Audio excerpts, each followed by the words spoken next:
trong nó nọ cứ từ cháu có thay bữa chi của nó chúng tôi thật lại là nói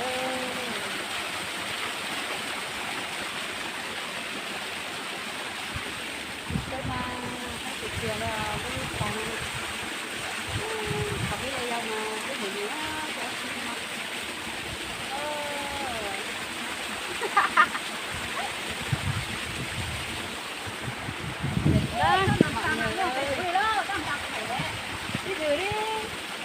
đi làm ra nè, có bụng chấm mất tay nè, chú đã không có trong khỏi họ hát, ta nhớ có trong tay nào, không sợ đâu.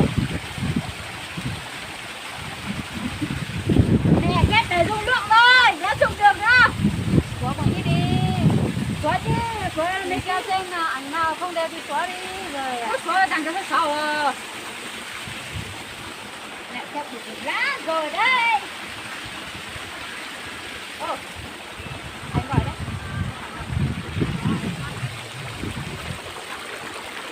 Tôi chọc vào đây nó đỡ nó rất là nó.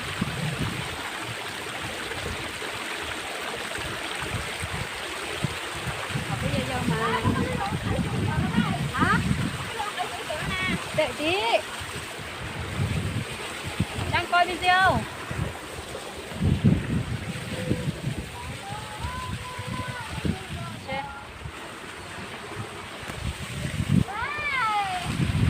Thì vào trong mà có cháo đấy. Học bây giờ mà nó có chọc lại đây nữa. Của cho này một sai đi à. Nó trong đó mà giờ ông bị mà chúng có chọc lại á.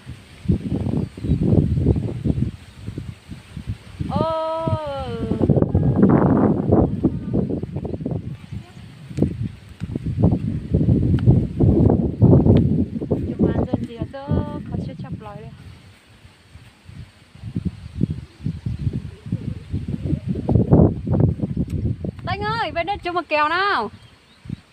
Ở đây đẹp lắm. Ôi giời ơi, hoa này đẹp kịch kịch luôn.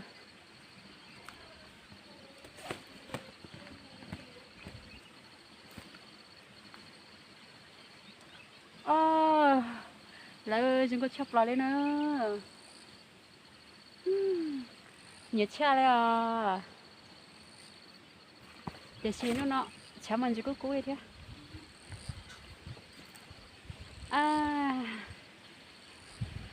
Thế là mới lên thì bác dù thấy mọi việc tới đó trong năm mà chúng tôi chọc lại đó, xin nó.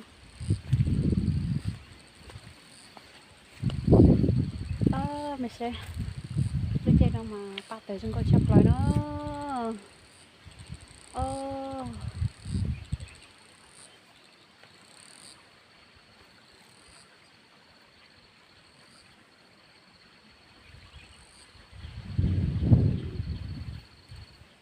Nhớ cha lên ha. Đây thì xả thay mọi việc là chỉ oang gạo thì nó to. Tuần để phải lấy trong nó nè. Khó chết cha. Để chỉ mà thì ba vừa thay thì là thay thay nó.